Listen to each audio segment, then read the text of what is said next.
Hello and welcome back to the Bet Happy Business Owner podcast, where instead of just asking the question, how do you grow your business? We ask the question, how do you actually enjoy running your business? Because business is a game.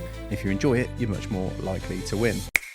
What I've got for you today is an episode on goals. So if you find that you and your team have a love-hate relationship with goals, you're going to want to listen to this. So every week I work with lots of different businesses and teams, and we work in leadership weekly meetings where we're looking at goals that we've set in quarterly planning. And obviously a common part of setting goals is you're not going to achieve all of your goals. So a common conversation that happens in any of the businesses that I work with and any of the teams that I work with is we set this goal, we're not achieving it. What happens is people get stressed about this. And what I want to go through in this episode is how to change how you're thinking about your goals so that you don't get stressed about them. Because the goal setting process is a bit of a paradox, right? So you set the goals to get more motivated and to give you focus, but then obviously you're not going to achieve all of them straight away, or some of them you might not achieve at all. So then you find yourself in a position of feeling stressed about your goals. And what I've realized is that people think about goals wrong, and they think the purpose of the goal is different from what it is. And if you want to be a goal-driven person and you want to be a goal-driven leader or manager or business owner,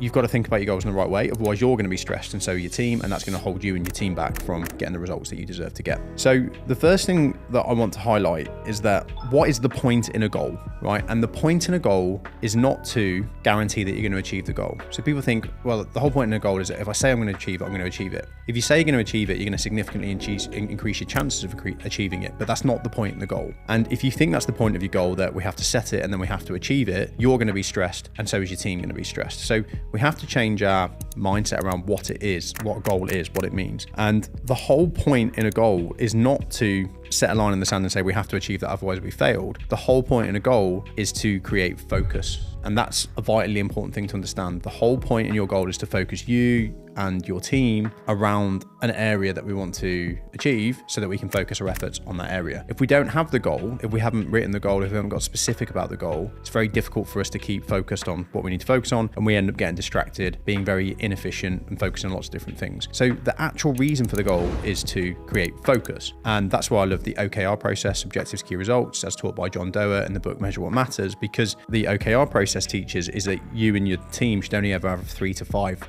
goals at once, objectives as he calls them. So it limits the focus, so we can't try and do too many. So that's the first thing that I want you to take from this episode, is that I don't want you to think of a goal as a, right, I've set it, now we have to achieve it. You want to set your goal as, I've set it because I want to create focus. Now, the next thing is if you want to have a healthy relationship with goals, you have to accept that you can't achieve all of them. And that if you did achieve all of them and you achieved all of them to 100%, they were boring goals, they were safe goals. So you've got to get out of this, right, that's the goal, either go and get it or you're a failure. We don't want that. It creates a crappy culture in your mind, and it creates a crappy culture in your team. So what you've got to think about is the goal's there for focus. It's okay that we don't hit all of our goals. And what is going to change things for you as a leader or as a manager or as a person when it comes to these goals is disassociating yourself emotionally from the achievement of those goals so that you're not stressed about them from the moment that you set them, but also having a level of faith that if you set a finite amount of goals, you don't just constantly create new goals. If you set a finite amount of goals and you focus around those goals and you're specific about those goals, there's a very high likelihood that you're going to achieve them or make significant progress towards them. So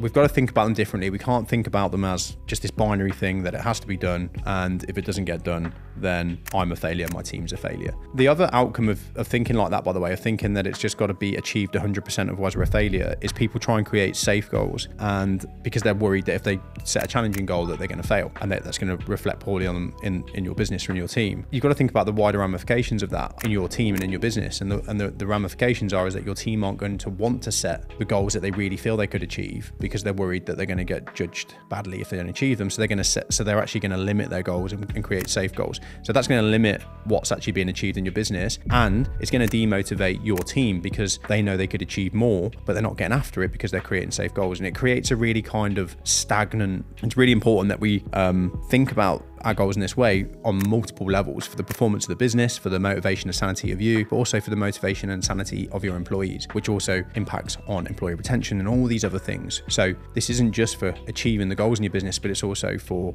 saving costs, because if you start losing employees because it's not a very motivational culture, then that has costs as well. So it's not about achieving them, it's about creating focus. That's the point in the goal. And I know that you're probably nodding your head going, yeah, that makes sense, Mike. But every time you're setting goals from this moment forwards with your team or in your business, remind yourself of this. It's not about achieving it. It's about focus. And the other thing is there's so many factors outside of your control that can affect if you achieve your goal or not. So you could create the perfect plan, set a very realistic goal, go about the pursuit of that goal perfectly, and then things in the environment could change, in the world could change, in the economic situation could change. That mean that you didn't hit the goal.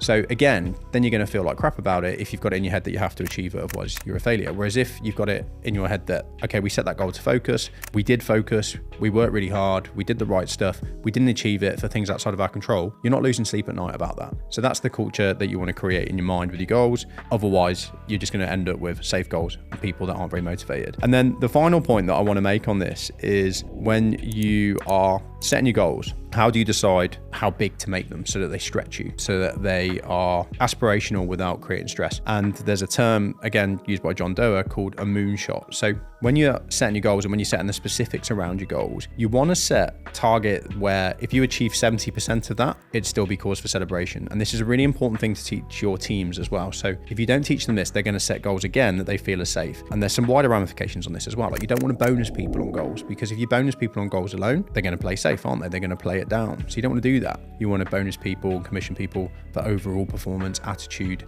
KPIs, as well as goals. So yeah, you want to set the measures. When you're thinking about setting the measures of your goal, first of all, it needs to be achievable. Moonshot, it is possible to land on the moon, what man has already. So it needs to be possible. If you set a goal that's just like, is impossible, then you're not going to feel motivated by it from the start. So you want to set a real stretch goal, but you want to make sure that if you just achieve 70% of that, you're still celebrating. So if you set a safe goal, then if you achieve 70% of that, you're probably going to be not very happy. So that means the goal wasn't stretchy enough. And if we don't stretch the goal, if we don't stretch what we think is possible or what we think is comfortable, then it doesn't unlock creativity and motivation in us and in the people around you. It makes us feel stagnant and safe.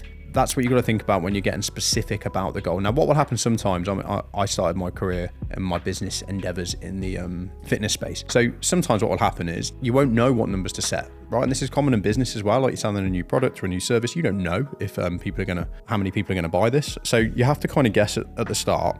Things like ChatGPT and AI are helping us now make more estimated guesses, but I would caution you not to completely outsource your thinking to AI. But I would make an estimated guess, and then you gather information as you go, and that helps you get specific. So again, with the fitness example that I was going into there, you might say, right, okay, well, I want to lose 5 stone in 5 months. And then you go and speak to the professional and you're like, okay, it's a bit unrealistic to lose a stone a month, and then they'll help you fine tune that goal. But the key thing is that you've got a target. If you just went and just said, I want to be healthier, and you're not being specific at all, there's nothing with you or that person to work on and refine. So it is common that when you are first setting goals, especially if it's in your business with a new product or service or whatever it might be, or a new person, that we might not know what the range is, but it's important that we still set a range and we still set a specific target, because if we don't, then we've got nothing to measure performance off and to improve over time. So I'm just going to summarize those 3 things for you. Got them in my notes on my phone. So obviously the first one is that the goal setting system can be a bit of a paradox, because you set them to get motivated, but if you don't set them in the right way, you get demotivated by them.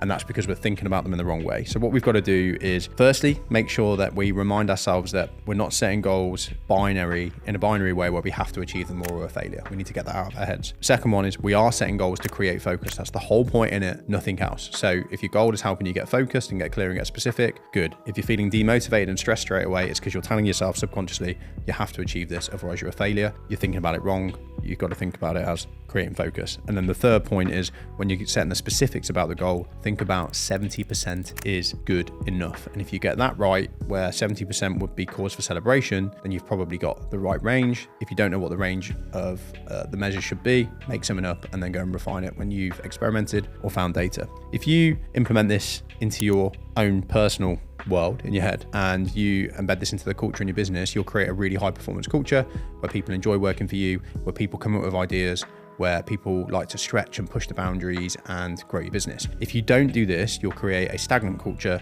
where people are scared of setting lofty targets and everything starts to feel flat. your job will feel harder as a business owner, and the ramifications will be that you've got a demotivated team, certainly not an optimally motivated team, and you're not hitting the results that you deserve to. So this is a big thing. And again, I'll just remind you that I'm not just sharing this with you because it's idealistic or because I've read it in a book. This is what I see as a struggle for businesses of all shapes and sizes that I work with every week, and the solution that I'm providing you with works. So trust me when I tell you this, like, run with this way of thinking about goals and you'll create a culture where other businesses struggle to keep up with you. If you found this episode useful, please do subscribe. If you know somebody that needs to listen to this, whether that's a business owner or somebody in a leadership position needs to stop stressing about their goals and get in a better position with them, please do share this episode with them. Tune into next week's episode, which will be released on Thursday.